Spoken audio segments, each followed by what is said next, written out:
যারা বাংলাদেশকে মানুষকে এই ধরনের অপবাদ দিতে চায় ওরা ভারতীয় বয়ান দিচ্ছে আমাদেরকে। স্বরাষ্ট্রমন্ত্রী বলেছিলেন যে বাংলাদেশের এখানে নাকি অনেকে অবৈধ ব্যবসার সাথে জড়িত, এই জন্য হলো তাদেরকে হত্যা করলে কিলিং হবে না।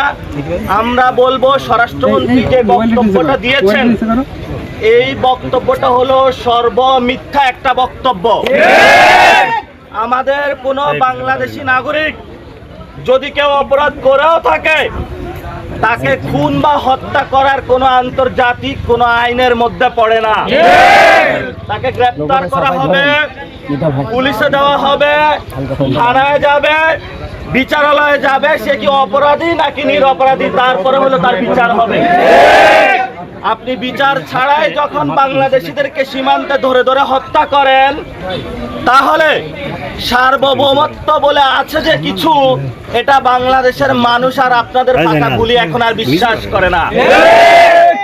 এই জন্য আমরা বলবো আমরা যারা বাংলাদেশের মানুষ আছি রক্ত দিয়ে হলো বাংলাদেশের সীমান্ত রক্ষা করবো।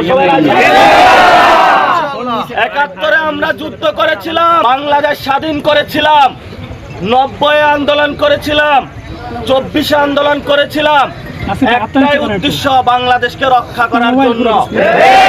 সীমান্ত আপনারা যারা আছেন, আমাদের কোনো দল নাই এখানে, কে এনসিপি, কে বিএনপি, কে জামাত, এটা দেখার প্রয়োজন নাই।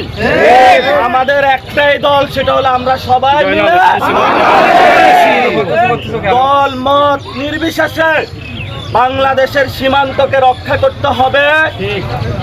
সীমান্তে কোনো ভারতীয় পুলিশ চলবে না, বিজেপিকে শক্তিশালী করতে হবে এবং সীমান্তে কোনো হত্যাকাণ্ড চলবে না। আমরা সরকারকে অনুরোধ করব, সীমান্তে যতগুলা খুন হয়েছে ভারত সরকার করেছে, খুনি সন্ত্রাসী বাহিনী বিএসএফ করেছে, সরকারকে বলবো আন্তর্জাতিক আদালতে যাওয়ার জন্য। ভারতকে হলো আন্তর্জাতিক আদালতের কাঠ গড়ায় দাঁড় করানোর জন্য যে তুমি বাংলাদেশি নাগরিকদেরকে কেন খুন করেছ। ভারত একটা খুনি রাষ্ট্র, বিএসএফ একটা খুনি বাহিনী। এই খুনি বাহিনী থেকে, খুনি রাষ্ট্র থেকে বাংলাদেশের নাগরিকদেরকে রক্ষা করতে হবে।